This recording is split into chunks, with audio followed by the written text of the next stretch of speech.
Cette sollicitation de la FCCE tombe bien pour nos conseils départementaux où nous nous interrogeons toujours sur la manière dont nous pouvons plus nous inscrire dans les questions européennes. L'Europe est présente dans la vie des Bretons quotidiennement, que ce soit l'installation des jeunes agriculteurs, la formation des demandeurs d'emploi, l'investissement sur le port de Brest, le téléphérique de Brest. La ligne à grande vitesse, le très haut débit pour tous, le port de Brest, une médiathèque ici, d'autres projets là, les chantiers d'insertion, tous ces projets ne se seront pas faits sans les fonds européens et sans l'Europe. L'ouverture pour le Finistère vers l'Europe, vers les territoires européens, pour travailler d'autres projets avec d'autres et faciliter les échanges.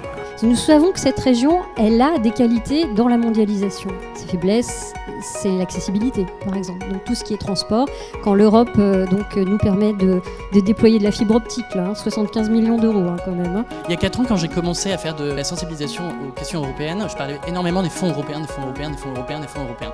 Et depuis 4 ans, mon discours a totalement changé. Vous parliez des pères fondateurs, les missions fondamentales, c'était la paix, réussi. Moi aussi je suis pour la paix. Et je suis aussi pour les petits drapeaux sur les projets qui sont, comme dire, FEDER, LEADER, etc. On ne les voit pas trop souvent, les petits drapeaux sur les projets européens. J'ai vraiment eu un appui très fort, aussi bien au niveau de la région et du département, quant au conseil. L'Europe est un levier sur les fonds locaux et en même temps, aucune action d'insertion par l'économique d'égalité aujourd'hui n'est financée sans l'Europe. Donc on doit y aller, mais il faut aussi sécuriser les parcours des structures. Il faut que le développement de toutes les régions européennes converge. Pour éviter quoi? Justement les maux auxquels nous sommes confrontés aujourd'hui. Le dumping social, le dumping fiscal. L'Union européenne doit appliquer davantage de subsidiarité. Tout le monde est d'accord, le Parlement, les États membres, les régions, tout le monde est d'accord. Et la renationalisation des fonds européens pourrait éloigner encore plus des citoyens de l'Europe. C'est le défi démocratique.